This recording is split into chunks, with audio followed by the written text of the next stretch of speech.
Ms. Princess.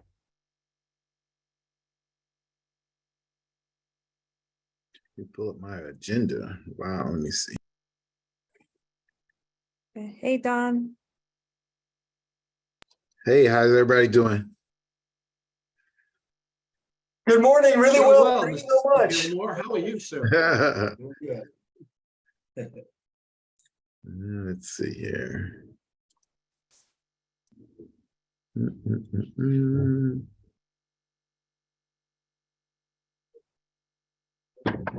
Are you sharing this or is it me?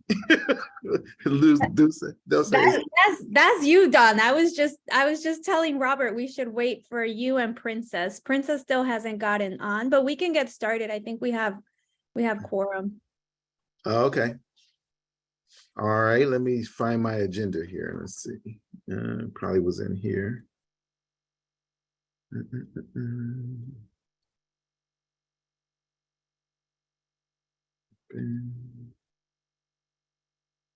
That way.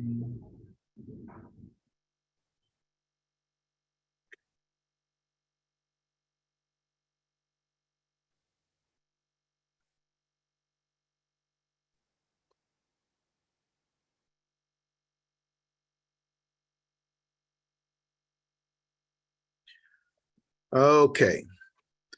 Do we have minutes? I guess we do, huh? No. Let's see.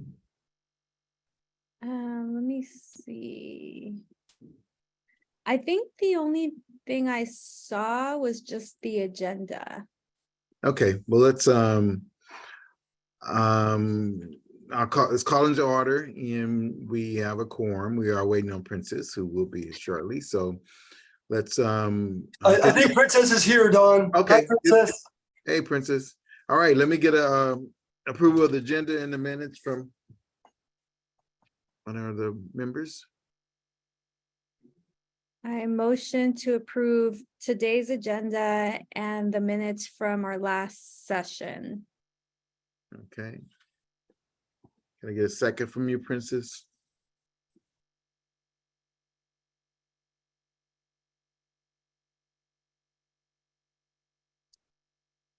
Where's Princess? Can you hear me, Princess? Sorry, y'all. Hi. Okay. Can you give a second on Dulce's motion for approval of the agenda and the minutes? I second your motion, Dulce, to approve the agenda and minutes. All right, all in favor, know by saying aye. Aye. Aye. Opposed, abstentions, it passes, and we will move to the next item, which is public comment. Anyone from the public who would like to make a comment, and please state your name and go now if that's the case. I guess I can mention that Tanya had sent me a bunch of the different permits that she got from the county. So I've been putting them into a spreadsheet to just kind of get going on I forget which number goal it was, but the goal that you all talked about I could help with last month. So maybe, I don't know if we have time today, but either today or next month I can kind of show you all what I've been working on and come up with some next steps. Great. Okay, so presentation of equitable development. We can do that now. Yeah. Princess, how are you feeling? Should we kick it off? Doing good. We could definitely do that. Okay, I'm gonna do a screen share. So just give me a quick second. Oh, give me a second here. Technology. All right. And let me do presentation mode. Okay, great. So I'll kick it off, Princess, and then you can chime in. So the presentation that we have today for this subcommittee is to talk about equitable development matrix. in order to ensure that development around North Richmond is truly what the community wants. So this presentation is really taking us through a journey of what is equitable development, and then hearing from you all about what are those metrics that you all think should also be included. In this session, Princess and I will be listening and taking notes to incorporate into a matrix. So this is not the final matrix. This is still gathering information and listening to the community. Great. So the next piece, our presenters today, Princess and myself. Princess, I don't know if you want to say a little bit about yourself.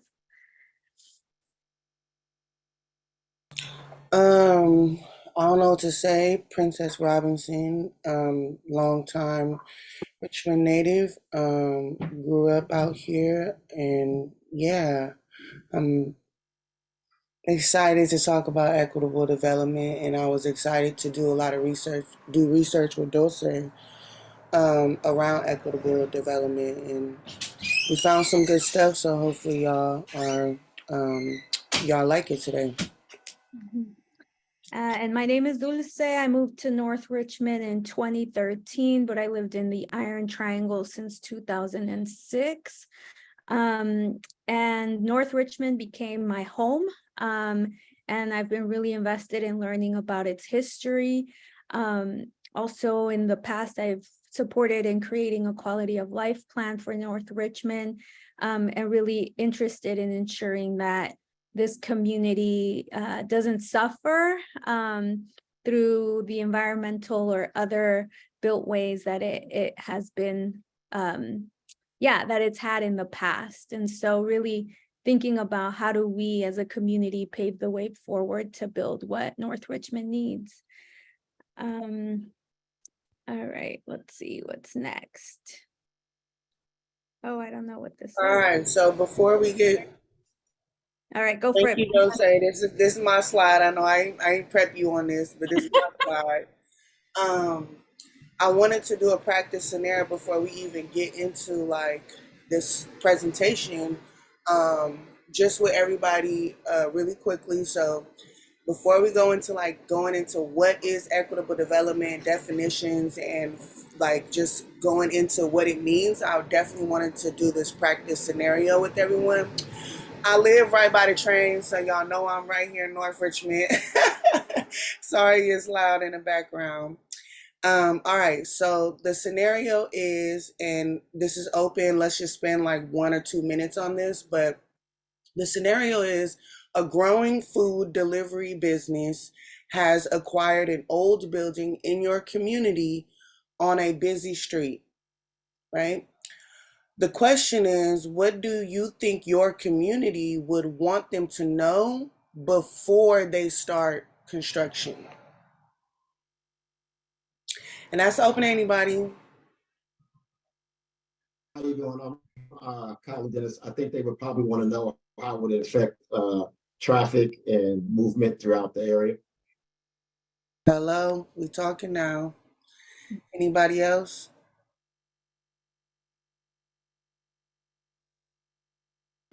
Yeah, that was the first thing that came to mind for me, but then also, what the community would want to see, what type of food, what type of products the community would want to see. Yes, and I see Kendall in the chat with how important fair wages are. So yeah, basically, I really love that y'all answered that, because if you, Dulce, if you grab that paragraph at the bottom and stretch it open for me. Nope. Give me a second. Maybe you can't do it when it's in presentation mode. Yeah. Yeah, it's not letting me, Princess. Okay, well, basically, what comes out of what, hopefully what we wanted to come out of these is things like transportation, is things like, is there fair wages? Are we hiring locally? Just all the elements in the community, even to so much as like, hey, can you build your, if it's a delivery business, can you build your delivery stop or delivery pickups in the back, right? So we won't have to deal with all that traffic in the streets. So yeah, just like simple things like that. And I'm gonna go and play this video if y'all don't mind. So they'll say Mhm. you could stop sharing. Okay. And I'm only gonna play like I want to say like 1 or 2 minutes of this video, but essentially it's from LISC, and they are talking about what is equitable development. So let me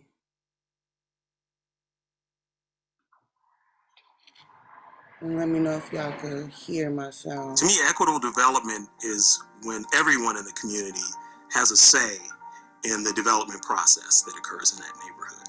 So a person who's homeless to a person who may live in a condo or maybe on the wealthier end of the spectrum, everyone within that context has an opportunity to provide their say in a process. I heard a great term, gentrifying in place. It's allowing a community to benefit from all the resources that are coming into the city and to allow the people who've been living there to benefit from the improvements to schools, improvements to access to healthcare, transit, creation of jobs, and making sure that as there is this great tide of development and resources that flow in, that they accrue to everyone. There is a need to have the types of people who can support each other, who can rely on each other, who can worship in the same churches and eat at the same restaurants, and not feel uncomfortable at the end of the day. We try to lift the neighborhood up at the same time while it's being developed. We are not against investment. We are not against the diversity of retail. We are not against a lot of things. But we have not figured out in the city how to have investment, massive investment, without having displacement. Until we do, we should not do it. We should stop. People who have affluence, they move to neighborhoods where they can see their families moving ahead. And it's scary to me when we know we're building in sort of a low opportunity community for cost reasons. Right? We say, oh, we can't afford to build it elsewhere because there's a cost attached to building in a low opportunity neighborhood. And we pay it, but even more significantly, the people who are forced to live there pay it. All right, so I hope that video was insightful. Stop sharing this real quick. Definitely wanted to bring that to this group, just to give a little bit more context and background on equitable development. I'll pass it to Dulce to get us. Sure. Thanks, Princess. So there's many definitions of equitable development, but the one that Princess and I really looked at was this one, which says equitable development is an approach to meet the needs of underserved communities and individuals through projects, programs, and or policies that reduce disparities while fostering places that are healthy, vibrant, and diverse.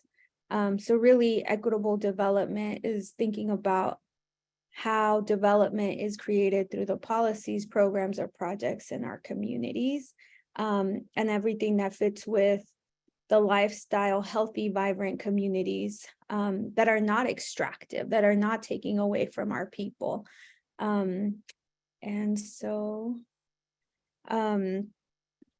advancing equitable development in North Richmond is really important, especially through a mechanism or a tool that allows us to say, we, the community, if there's a developer that comes in, we expect you to look at this scorecard as you're developing, because this is a lot of the voice and the thoughts that the community has shared.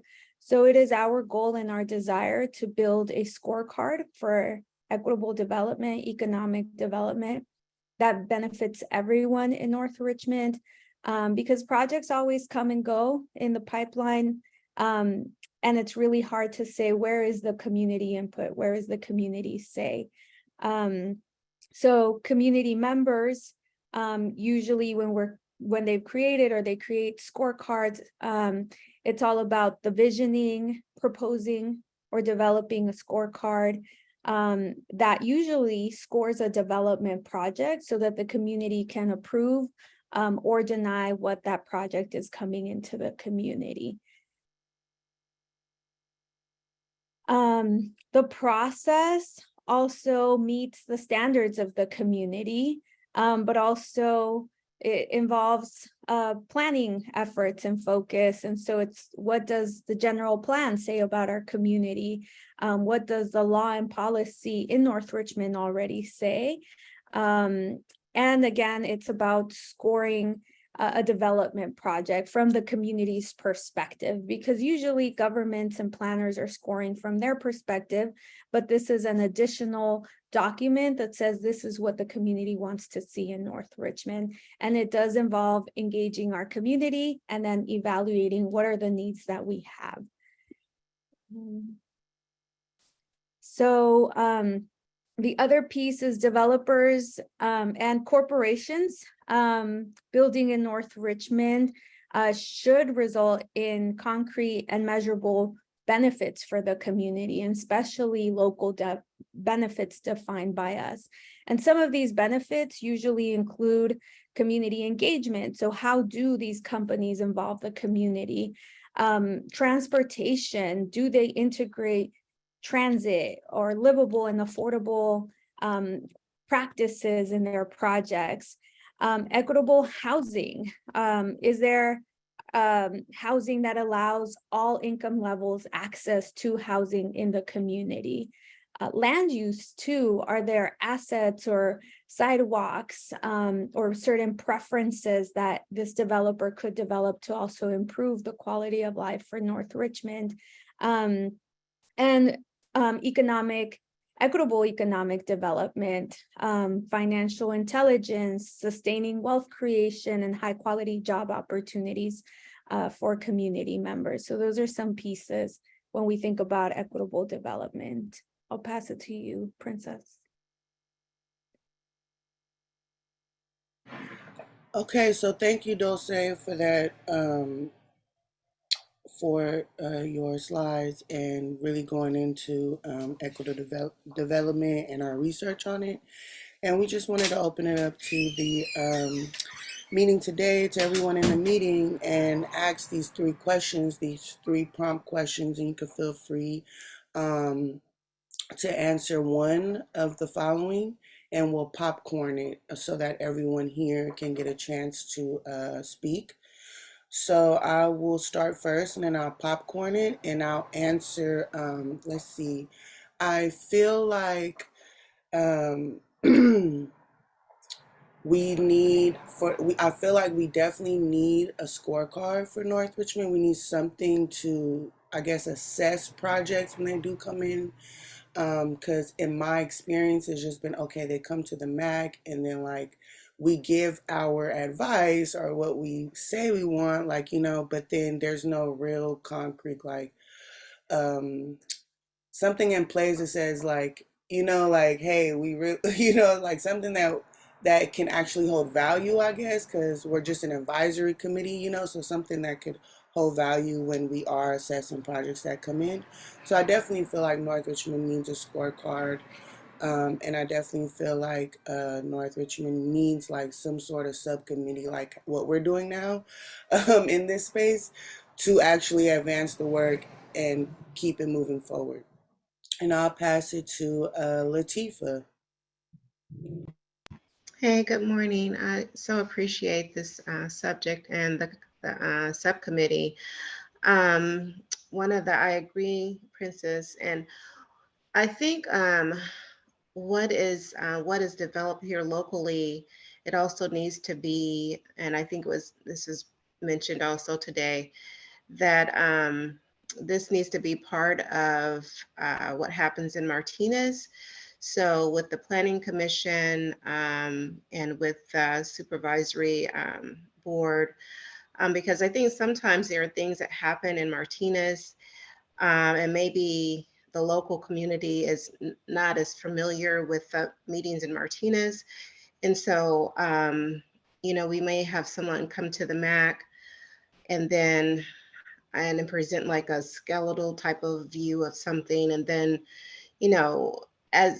but when the actual development comes, it's like something that's like really harmful to the community. And there's not a lot of communication. So we have we'll get something in the mail, but we never really get anything in the mail about the meetings in Martinez. We'll get something about like some remediation plan, after all of these things have already been done. So yeah, so I think that's a piece that's missing, just the connection between what's the conversation locally and the conversation in Martinez with the county. Thank you. And let me see, Popcorn, I saw Mr. Davis, Daryl Davis.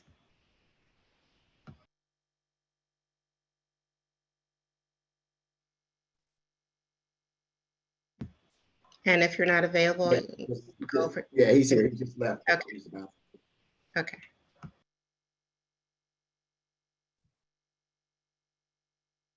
Maybe we could pass it to Hannah until Daryl gets back.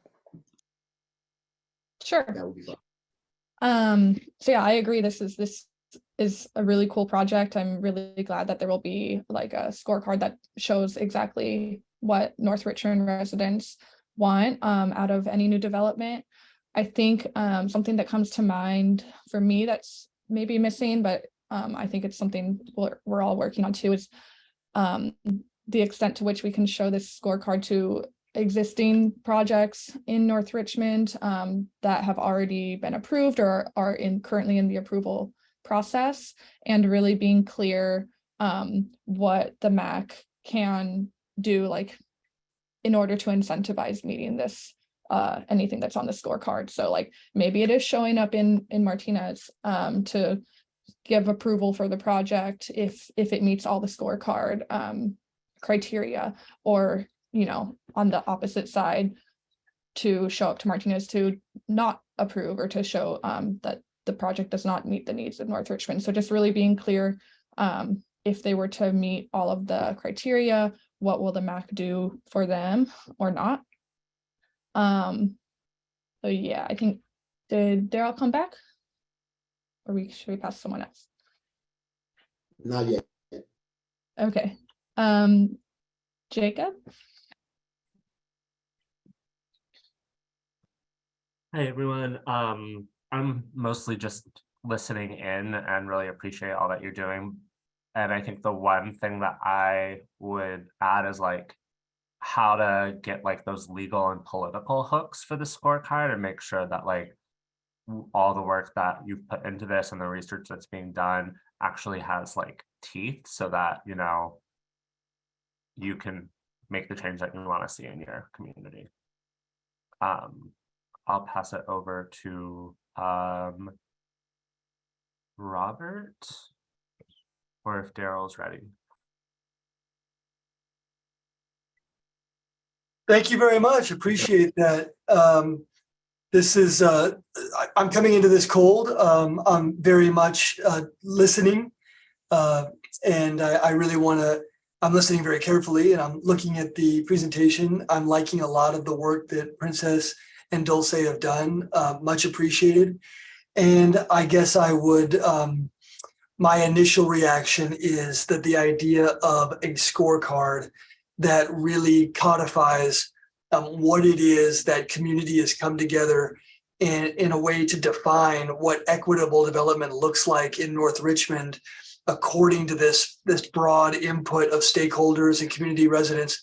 I think that could be a very powerful tool in elucidating and advancing the wants and desires to make North Richmond's future even better. So well done, and I'm really happy to listen. And I guess I pass the baton, and let's see here. How about Kendall? Hey y'all, I'm Kendall. I grew up in El Cerrito and Berkeley, but I work in North Richmond right now. And I think, from my experience, what comes to mind from the video that Princess shared in the presentation is I feel like, a lot of my family used to own homes in Berkeley and El Cerrito, and now they all live in Tracy and Fairfield. And so I really think gentrification and displacement is a really personal threat. And what I see in North Richmond is, you know, in some ways a community that is still more so at risk of gentrification than actively being gentrified. And so I just think this is a really urgent step to protect a lot of the history and culture that's present there, because like the video mentioned, you know, corporations and developers tend to target historically low income communities because it's cheaper to buy land there. And I think that doesn't really take into account the humanity of the communities that are from there. Yeah, this feels really urgent and I appreciate the work. And I don't know, I think the same person you're waiting on, Daryl. I see Latifah's hands up. Did you have another comment, Latifah? Yeah, I was also thinking that one of the things I noticed was missing is I didn't see any meet the candidate type events. And so I think to involve Buffy Wicks and Nancy Skinner's office. And then there was something else, but yeah, to kind of include them in the mix of things also. Thank you. Thank you. And before we move on, I'd just like to have Don or Dulce answer this question before we move on. Sure. You know, it's I mean, this is the way CHDC operates its developments and has done for over the past 30 years. And so it's great to see it mainstream. And the only thing I would add is that where possible, some form of written agreement or policy should be a result for accountability. So like a community benefit package agreement or whatever is always good. We're working on our MOU, which will have a political impact as well. I think you've outlined the critical issues of preference for local folks, be it housing or employment or services. The advocacy aspect of it is really important. And so I think in any community, we'll strive for a comprehensive plan that reaches, you know, from social services, education, economic development, the whole housing, the whole picture, and identifying those collaborations that need to occur to make it more connected. And I think that the other part of this, I think that we look, depending on the type of project that's coming into the community, is there a path for local ownership or individual ownership? But for some means of having local assets controlled by local folks, if there is an opportunity for that, I think that needs to be in place as well. And that's all. That's my comments. Yeah, I'll add that I'm really excited about the scorecard. I think as a MAC member, yeah, it's felt like we've had multiple developers come and present to the MAC and listen to the ideas for their building in the absence of the surrounding community, or how a project can be harmful to a community, or how you try to even create through a project those benefits for the community. And so seeing that pattern over and over and over again without a connection to these mechanisms of like, do the planners know what North Richmond residents want? Can the planners also have this matrix so that they understand what the standards for development are in North Richmond is really crucial and important. So I think everything everyone has said here is top of mind, and definitely making sure that it's not just a document that lives within the North Richmond MAC, but also lives within these other bodies that have more formal governing and approval powers for developments in unincorporated North Richmond. So that's my Mm. comment. Has everybody spoken? Is Daryl back? Oh yeah, Daryl. Yes, sorry about that. I had to take care of something, but I wanted to say that I do like the scorecard because it does set some standards for visibility for when developing it comes into. So like that's really, really key so that everyone knows like this is what the expectations are. And I thought that was great. And I did like the thing that Don brought up about accountability. Like I think having something to like, okay, you're not meeting the standards. What's going to hold them accountable to making sure that they do their part of that? And outside of that, I thought it was great. So those are my two things. Thank you guys so much, and I'll pass it to you, Dulce, to close us out. For sure. Sorry, the slides are going crazy. So we did hear from you just in general about the scorecard. If there's anything in particular around equitable community engagement, transportation, housing, land use, or development, at any point, not just today, we're willing to take any of those comments. But are there any comments that y'all have related to transportation, housing, land use, or community engagement? And I can capture those in here. So maybe I like the process you led, Princess. Maybe we can just start with everyone sharing maybe from one of these shapes here, if there's something that comes to mind for them. And I can kick us off, and let me just give me a second here. I'm trying to write these thoughts down into the slide deck. So here we go.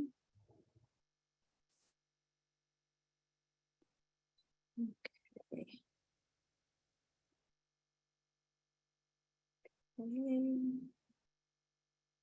Sorry, You can edit it in presentation mode. So if you just take it off, yeah, if you leave it like that, you'll be able to edit while we're talking. yeah, so this is what I'll do. So I can start just in terms of a general thought or comment in terms of what to include in the scorecard. I would say in terms of community engagement, I do want to see that as something that's included in the matrix, because and hearing more broadly from community members, and not just at the MAC.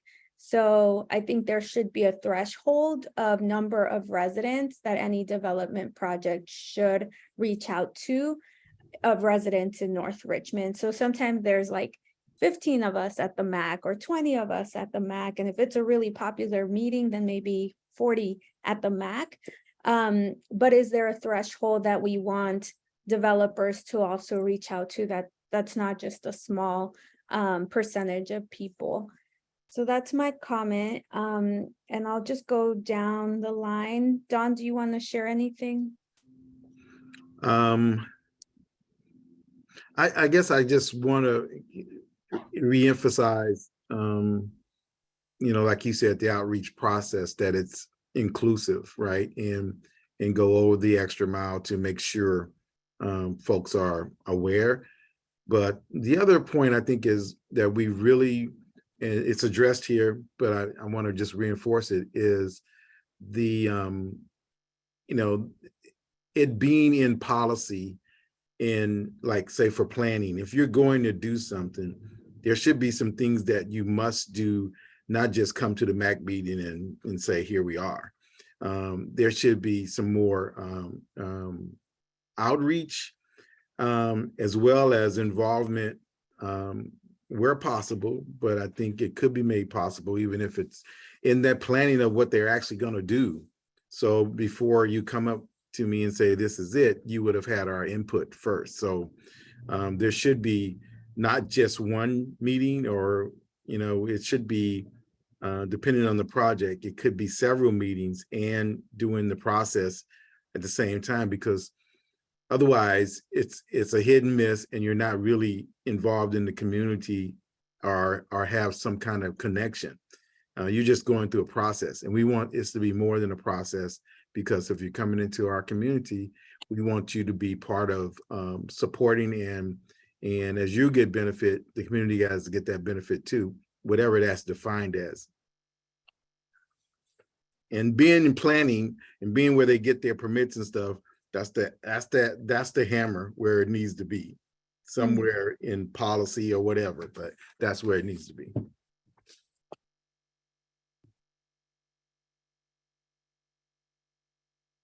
Mhm. Thanks, Don. Daryl? Yes. Any comment that you want to share just around whether it's outreach or general comments or anything around transportation that you think a scorecard should include when thinking about these different aspects? Thank you. Like my glasses. What is that right now? Excuse me.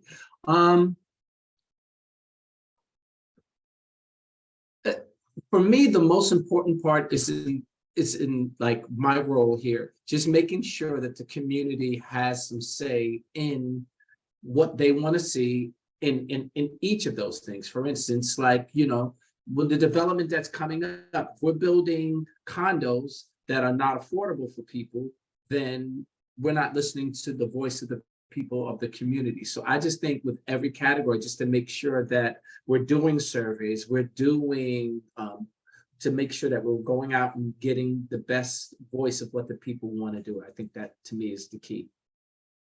Great, thank you so much. Princess, then Robert, then Hannah.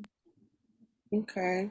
Well, I got a lot to say about all of these topics. I got so many things that I want to like, you know what I'm saying? So this may not be enough time for all of that. But in terms of community engagement, yes, definitely needs to be there, right? I don't think there's any of that in North Richmond. And I would say developers should include in their budget some sort of mailing to every resident, I guess within like a certain like 5 miles within their development, that they need to have like mail that off to everybody, so everybody around in that surrounding area knows that this development is coming before they even take it to the, you know, the planning department or whatever. So that's like a good way to try to do community engagement. And also, and I love the idea of the surveys, Daryl. That was dope. In terms of transportation, they need to think about the hours of the school that's close by. They need to think about, you know what I'm saying? Like they need to think about our sidewalks. Like if they're coming, if they bought, like if they acquired a lot or something on a street that needs better walking or better sidewalks, they should, you know, be accountable to upgrade that too. If you're going to be upgrading that lot, you should upgrade that block around that lot too. In terms of housing, I feel like this is just my dream, but I know this is going to take a long time to get to. But I feel like housing should have a pathway towards ownership. It don't matter what kind of housing it is. I don't care if it's just like, if it's a tiny home, affordable, or if they say like, oh, this is affordable housing or project-based housing. All housing should have a pathway to home ownership to create community-controlled assets. That's just my dream. I don't know if that's gonna happen, but that's just my dream. In terms of like land use and things, so I know the general plan has like zoning and stuff like that, and like when people buy things, they buy it up in that zone. They have to build whatever that is. So if it's like mixed use or single family or something like that, I definitely feel like land use. I don't know. I feel like we need the land trust. Richmond Land is a land trust. Right? We need like more of organizations who are going to take land off of the speculative market you know, and make land just permanently affordable to folks. And then in terms of, for me, for equitable development, I just feel like that really looks like, you know, not developers going to Martinez, but developers coming to North Richmond. If you're going to be in this area building or whatever the case may be, you should be coming to North Richmond, not Martinez. I don't even know why they need to go all the way to Martinez when we're right here. So that's my little spiel, but I have a lot more ideas and I can't wait for like a more, you know, robust conversation. Great. Thank you for that, Princess. I'm gonna start stacking these upon each other just to fit them all. All right, I think it was Robert, then Hannah, then Latifa. Thank you very much. Really enjoy listening to all these great ideas. I will just chip in. I would say priorities in housing. I think Daryl mentioned affordability. You know, what does it look like housing in North Richmond in the future? In my opinion, you know, if it's shared, if it's not, that's okay. But in my opinion, it's about multifamily. It's about small, modern, tall. Look at CHDC's amazing project on Fred Jackson Way, your Heritage Point. You know, it looks like that, maybe even taller, maybe even smaller. That's how we get affordability, and that's how more people, more humans in North Richmond will equal more economic opportunity, more patrons for businesses, for farms, for all the wonderful things going on. In my opinion, if parcels, wherever they are, big or small, if they wind up with big, fancy, expensive houses on them, that's a major fail. So, you know, how can we ensure equitable development? And, you know, maybe the MAC can be and just residents in general can be real leaders in advancing that goal, that cause, if that's one that's shared by the community. Thank you. Cool. Yeah, I can just kind of add on to what a lot of people have already said, because these are such great ideas. For community engagement, kind of what Dawn was talking about, where there would be like coming to the MAC not just once but multiple times. Maybe we could come up with some sort of cadence, like at certain points in their development process, they should come to the MAC, like before they go to the planning commission or before they finalize their architecture or anything like that. Like we can try to come up with some specific points where we expect them to come to the MAC and present. On transportation, I don't think I have anything quite to add there. For equitable housing, I'll just lift up, I think Kendall shared in the chat, having some sort of expectation for a percentage of affordability, whether that's rental or homeownership types. And I think just having some way to capture that the developer is being thoughtful about how much of it should be homeownership versus rental, and what's really the need currently in North Richmond, because it's always shifting as more and more housing comes, you know, how much of it should be homeownership versus rental to keep a fair mix. And yeah, I think that's all I have right now. All right. Thanks, Hannah. We've got Latifa and then Jacob. Okay, so I think the quality of life plan is a really nice starting point for a lot of this. There was extensive community involvement, and I know I recall someone saying that they didn't want to see, like, whether you're a homeowner or whether you're renting, they didn't want differences in the way housing looked. And I really, so for the community engagement piece, I think that's really important. You know, we had this, I purchased here in 2017. I got a survey about a lot in 2018. It was a skeletal survey. Do you know about this property? Would you attend a meeting about this property? And then this year, the next communication we got in the mailbox was about a remediation plan. So, and what they told us is that they sent the survey to 600 people they got maybe 12 back, and one said that they would attend the meeting. So with that thought, they said that they didn't think there was a need for like a public meeting. So really just making sure that folks are not just checking the boxes and they're like sincere about community engagement. So I agree, not just coming to the MAC meeting, and then also, you have to look at, so even though they sent it in English and Spanish, some of the Spanish speakers said that, it wasn't sufficient, and, it was a heavy lift to understand the document that they pointed you to on the internet. And then also, so thinking about how the community engagement, so do people have internet? And then one notice said you could go to the library. Do people have transportation to life? So that whole thing, the whole community engagement piece is really important. Let's see, the transportation. I really like the idea, Princess, of the path to home ownership. So if you look at the example of John Hope Bryant, he has a nonprofit called Hope, Operation Hope. So he had like this, I think it's like 700 single family homes, and people, they can, when they come into the home, they can, if they're not ready to buy, that's fine, but they get like credit for different things, but it's a defined path to home ownership. So he doesn't want them to always be renting. And, so this is a pathway to home ownership. So if they're not ready when they get in there, that's fine.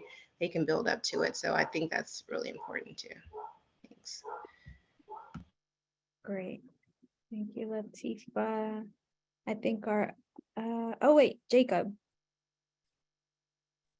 Hi, I don't really have that much more to contribute. I think you guys have like covered so much. Just want to sort of underscore, especially after what Latifa was saying, like accessibility and like transparency of the process, like making sure that like the materials are available and like not just like in the right language, but also like understandable. Because I feel like with these kinds of developments, it gets really wonky really quickly. Making sure that it's good to access that. And also like a lot of the time these developments get like all sorts of like passes and incentives from like government and from the county. So like how does that get like rerouted into community? Like where's the real investment in community and all of that? Mm-hmm. Great. Okay. I'll just add one more thing that I thought of. Something I think would be great to explore is having some sort of local preference, whether that's for local hire or in housing, for having a preference for people who live in North Richmond before opening up to general public. You can explore if that makes sense for certain projects. Mm-hmm. Thank you. And you guys, when this is more like concrete, to piggyback off of what Hannah said, I reached out to a couple of you all to see if North Richmond had any language around local hiring.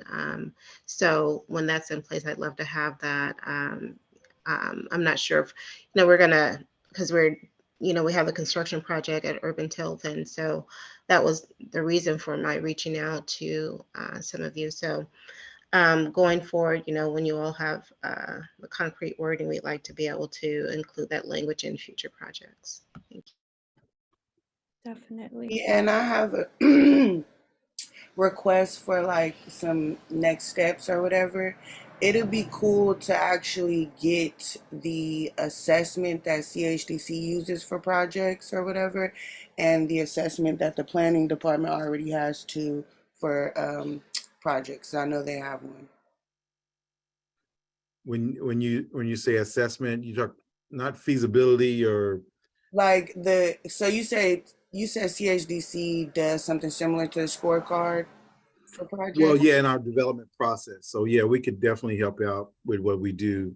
I was going to make a suggestion too, that maybe we have I don't know, scorecards in different areas of projects. So housing, there would be a type of scorecard that's tailored to that.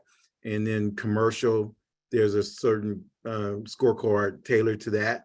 And, you know, and however else we want to look at it. But I think those are, you know, kind of, we can make up things specifically toward those types of projects.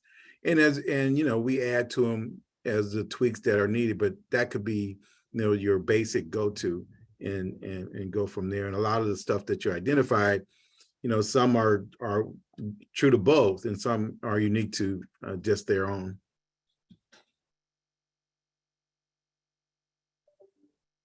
But, you know, like I said, CHDC, we happy to give you our outline on what we do. Planning is nowhere near that. It's pretty straightforward and it's checked the boxes. So we would have to have them adopt something that would have some teeth to it that we could use for them to do more than check the box. And that's going to take a little advocacy. Right. But I would even want to see the boxes they check in. I would definitely want to see that too. So maybe we can. Yeah, I mean, Robert, you probably can get the standard applications for what they need to get from planning, right? Of what they have to do with the community and that process to getting permitted. Sure, no problem. And then Robert, you can, I mean, not Robert, but Daryl, if you work with Joanna about our process and she can give you an outline on that, and then we can get those to us here to take a look at and then work through. Beautiful. Well, that's the end of our presentation that Princess and I worked on. We hope to bring an update at a future meeting. But for now, the steps that I have here is just share an assessment that CHDC and the county uses. And I might have missed one more when I was typing public comments.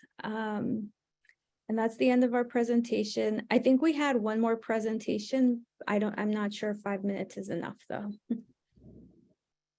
Let's see. Daryl, you can do an introduction to the Resource Center. We can go more in depth at our next meeting. We'll put you first on the agenda for that. How much time are you giving us? 5 minutes. You broke out how much? 5 minutes. 5 minutes. So it's a snapshot. A snapshot. Yeah, we got you. Yeah. All right.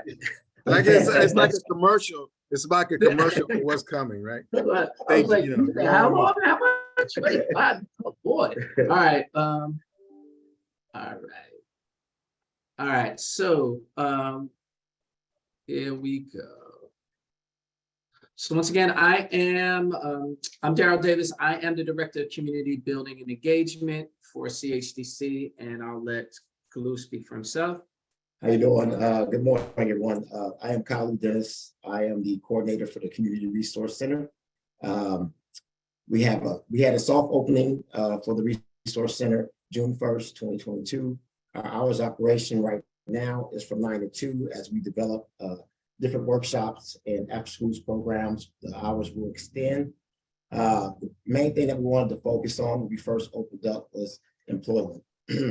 So we made sure that our computers were equipped with the websites for EDD, which is Employment Development Department, and the Contra Costa County website. Also, we wanted to make sure that we focused on job placement for our resource center in North Richmond. We help our residents write resumes. We also looked at opportunities for rehabilitated felons. We also decided that we couldn't provide everything for the community. We can't do everything. So we kind of looked at being a referral center too, knowing where all the food banks are, the WIC programs are, to make sure that we have that information available for residents in North Richmond.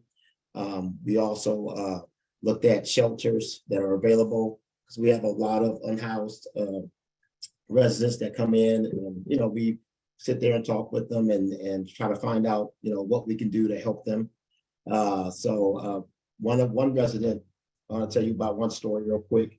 One resident, when we had that hard rain, she comes in pretty often, and she came in soaking wet. So I was like, hey, we need to get you out the rain. So we started calling around to different shelters, which led me to end up calling CORE using the 211 hotline. Made a report about her. They came through and they picked her up, got her out the rain for several days until the rain has stopped. So just, you know, some things kind of happen on the fly as we're helping people. We figure out the resources where they at. But that was one situation that we were able to deal with. And then I'm talking about our partners. One of our strongest partners that we have right now is Phi Beta Sigma Fraternity Incorporated. They meet every third Saturday of the month at the Resource Center. They are engaged with our community already. Their volunteerism at Corinne Sane Senior and Family Community Center. They have done food distribution. They're going to be working on the garden project, which is coming up. And they also do a lot of youth mentoring. Other partners that we are in the progress of doing some after school programs and other things with the Family Service Center, which provides Medi-Cal eligibility for residents here in North Richmond, which is located right across the street from us. Social Progress, Men and Women of Valor, Second Chance Literacy Program, Imagination Library, to the LAO Family Community Development, and Michael Easy, which is a computer training class for felons getting out to get them into something different, just not just construction or truck driving. That's another route that they can go. Well, with everything, like for me, everything that we do, success is in the numbers. So as you can see here, since we did our soft opening in June through December, we've gotten a lot of requests and support for housing needs. So as you can see, we had about 80 families that came here looking for needs regarding housing. We were able to assist and refer at least 60 of them to Contra Costa Housing Authority, and 56 families at the end ended up signing up for housing and are waitlisted for the Housing Authority of Contra Costa County. As you can see here, we have a graph here. The majority of the residents who've been helping are in the housing, that's the darker blue, and in employment, which is the orange, and the referrals. We've got a lot of referrals. And the meeting space, of course, because you know, with the fraternity coming in, we got a lot of numbers of them, and with the organizations and stuff that they're bringing in. So okay, that's it for our commercial. Basically, you'll get more next time. Stay tuned. Thank you, Don. Thank you, Don. Yeah, so we'll make sure we put you guys on the agenda first. So, but thanks for that commercial for what's coming. So appreciate that. No problem. Can I say something? Can I get on the, can you put me on the, I don't know, like the newsletter or something that get updates around the Resource Center? I would love to come through, pull up. I'm on y'all. And also that I think Cooperation Richmond would be a really great partner for the Resource Center, being that we help folks actually develop and launch their own businesses. So. Okay. Yeah, we have a newsletter that's going to be coming. Yeah, and in that realm, we are our CDFI, so we're trying to accumulate funds to help small businesses too. So that'll be coming through that office as well. Look, thank you guys for your time and appreciate you, and we'll see you next time. Take care. Thanks, y'all. All right. Bye.